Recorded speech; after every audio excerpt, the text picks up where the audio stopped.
Assalamualaikum warahmatullahi wabarakatuh. Kami dari Bapak Putra akan menjelaskan pengembangan pelayanan nomor KP di program studi sistem informasi khusus Karyau dengan anggota.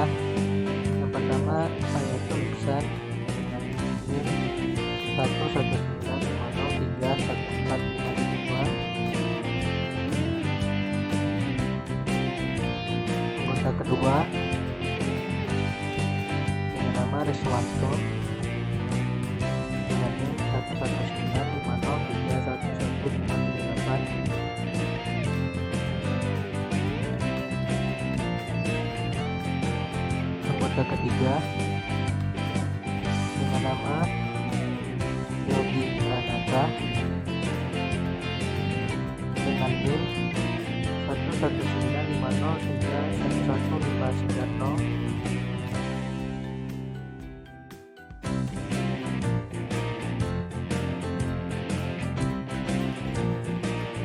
Anggota keempat dengan nama Ahmad Miftah Hidayat dengan NIM 11950311151. Anggota terakhir dengan nama Faras Faisal Farham dengan NIM 11950311551.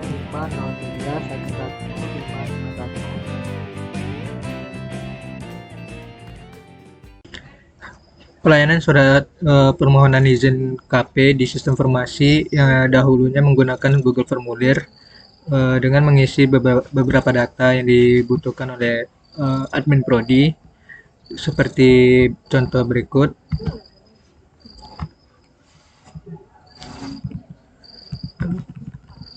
Di sini mahasiswa yang ingin meminta surat permohonan izin KP harus mengisikan email pribadi dia, terutama itu email Win, kemudian mengisikan nama,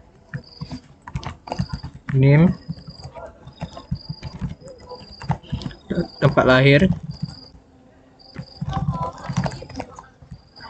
tanggal lahir, kemudian mengisikan berada di jurusan apa dan di semester berapa, nomor HP, email, terus mengisikan kembali email UIN-nya. Di sini nama instansi itu nama lokasi KP mahasiswa tersebut. Di sini saya mengisikan prodi sistem informasi, alamat instansi, lokasi KP, kemudian bidang dari KP yang diinginkan dari mahasiswa tersebut. Di sini saya mengisikan project mini. Judul adalah judul KP yang dipilih oleh mahasiswa tersebut.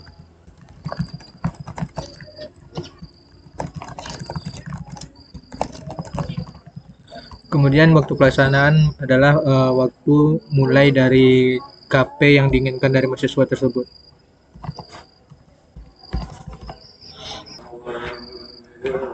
Kemudian mahasiswa tersebut tinggal mengirimkan formulir yang sudah diisikan. Service transisi merupakan pelayanan yang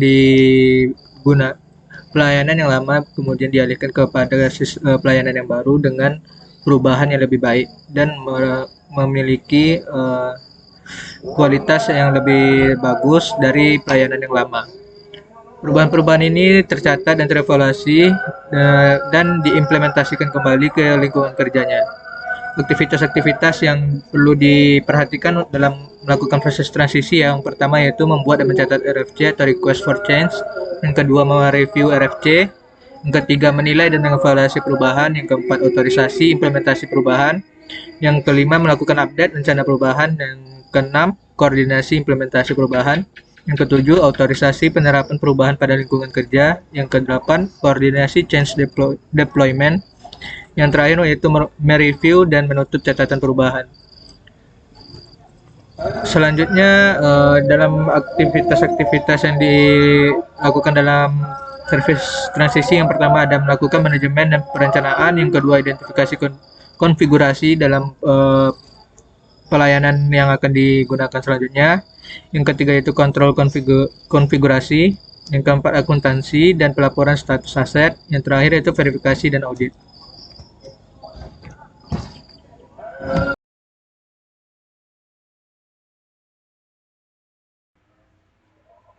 Baiklah, berikut adalah pelayanan yang sudah kami buat dan sudah kami kembangkan dari pembuatan surat izin kerja praktek di Prodi Sistem Informasi Universitas Islam Negeri Sultan Syarif Kasim, Riau. Di sini nanti kita tinggal mengisi nama, misalnya isi nama dengan Ayatul, NIM-nya kan 110503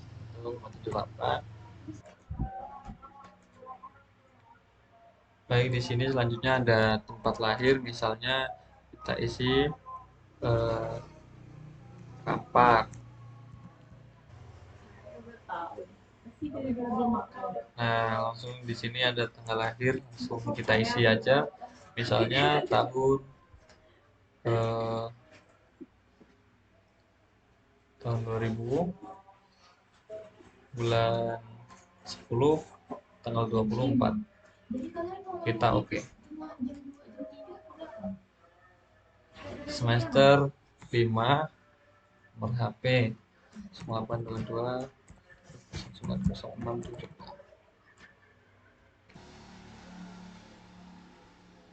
Nah, di sini kita diarahkan untuk mengisi email UIN agar nantinya tidak ada kekeliruan dalam pengiriman surat izin kerja prakteknya. Nah, di sini kita mengisi nama instansi, misalnya kita KP di sekolah, misalnya SMA N2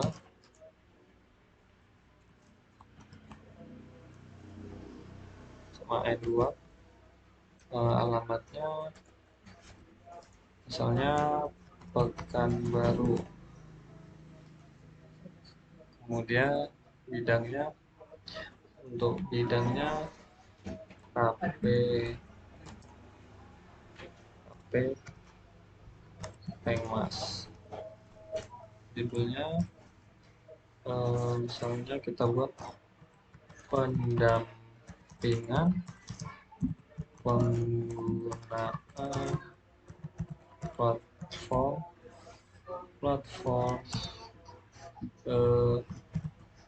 e-learning. Kemudian nah, di sini kita waktu mulainya kita buat bulan 9 pada tanggal misalnya tanggal 10. Oke. Waktu selesainya di bulan November tanggal 13. Oke.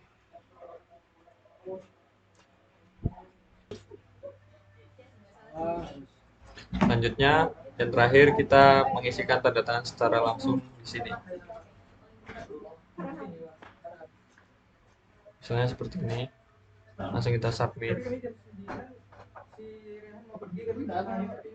Nah, jika sudah disubmit seperti ini, langsung bisa dicek pada email yang sudah diisikan pada form sebelumnya. Di sini saya akan menjelaskan bagaimana cara mengisi form permohonan KP yang baru.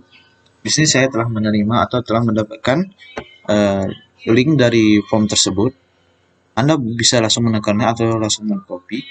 Kalau saya memilih untuk mengkopinya saja.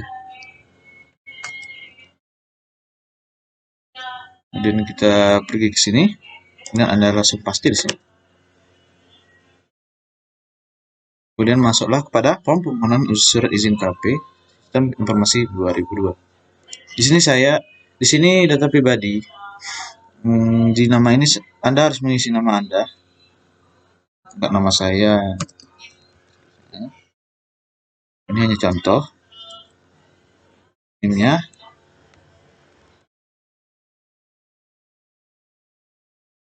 Baik, ini nim saya saja. Kemudian tempat tempat Anda sekarang tinggal, saya akan tulis bukan berupa nama saja. Kemudian tanggal lahir Anda, tanggal lahir saya beri acak saja. Kemudian semester, Anda berada di semester mana, itu Anda tulis sesuai semester yang Anda sekarang berada di mana. Saya akan tulis semester 5 karena saya berada di semester 5. Kemudian Anda tulis nomor HP Anda. Ini saya tuliskan nomor HP acak saja. Kemudian email Anda. Di sini kita akan menggunakan email Win. Ini NIM Anda dulu ditulis.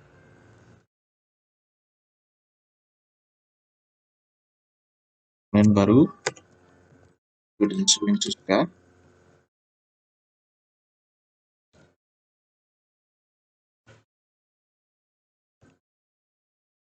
Ini kalau bisa jangan salah ya, karena akan jadi valid nanti. Kemudian kita ke bagian permohonan surat. Di sini Anda tulis nama instansi Anda. Di sini saya akan tulis matriks saja. Kemudian alamat instansi Anda di mana? Saya akan tulis pembilangan. Kemudian di bidang apa Anda berada di instansi tersebut. Saya akan tulis di bidang teknologinya saja.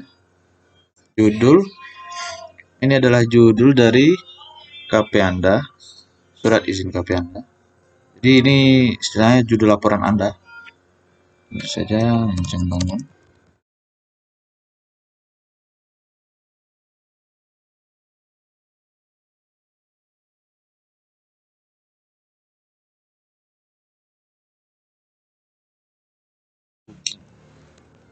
Nah, itu saja. Ini ya contoh saja ya. Waktu pelaksanaannya. Ini waktu pelaksanaan Anda memulai KP di sini sampai habis waktu Anda KP di sini. Saya akan tulis 13 Oktober. Waktu 13 September. Kemudian di sini Anda akan menulis tanda tangan Anda di sini.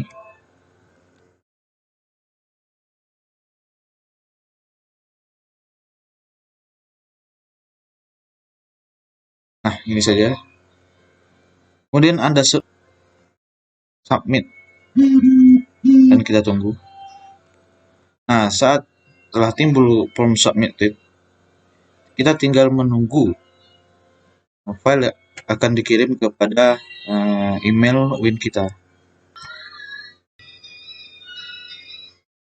Nah, di saat Anda masuk ke email, biasanya kalau yang masih belum ada akun, pasti disuruh login di sini atau membuat akun baru. Jika Anda masuk tapi ke akun lain, Anda bisa tekan di sini. Kemudian ke akun yang di bawah. Biasanya kalau nggak ada, di sini akan tulis tambah akunannya. Kalaupun sudah ada, pasti ada akun sini, kemudian tambah akunannya. Dan masuk ke email Windows. Kemudian di sini kita bisa lihat surat izin permohonan KP yang telah kita buat tadi. Ini Anda bisa melihatnya, kemudian Anda bisa membukanya. Nah, dan itu saja yang bisa saya jelaskan dan bisa saya terangkan untuk bagaimana cara meminta surat permohonan perizinan KP. Selanjutnya akan disambungi oleh kawan saya. Oke, baiklah, di sini saya akan menjelaskan bagaimana tata cara permohonan surat izin KP menggunakan Android. Di sini kita akan mengisikan alamat email. Lalu kita isikan nama kita.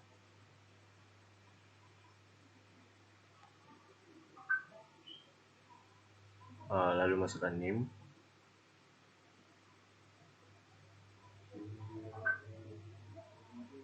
Masukkan tempat tanggal lahir dan tanggal lahirnya juga.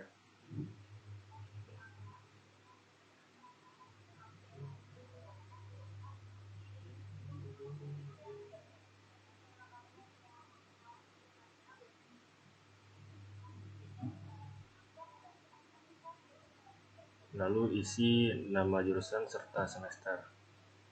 Sistem informasi semester 5. Isikan nomor HP.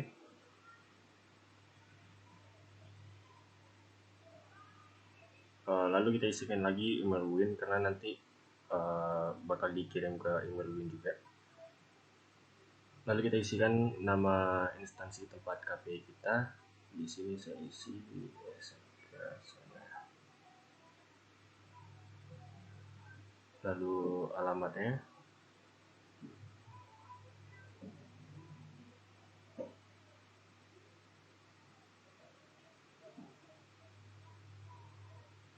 Lalu kita isi jenis kerja praktek yang bakal kita pilih. Di sini ada pilihannya yaitu KPI instansi, pengabdian masyarakat, proyek mini atau KTI. Di sini karena kita nama instansinya SMK sana, maka termasuk ke dalam KPI instansi. Kita pilih, lalu masukkan judul.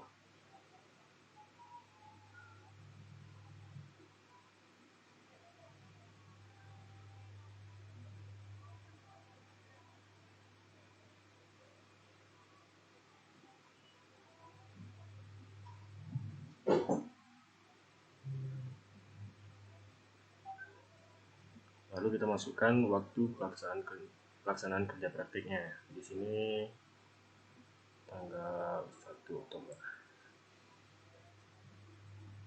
Lalu kita klik tombol kirim. Oke, jawaban sudah direkam dan surat izin KP-nya itu memerlukan 1 atau 2 hari jam kerja untuk dikirimkan ke kita. Kurang lebih itu.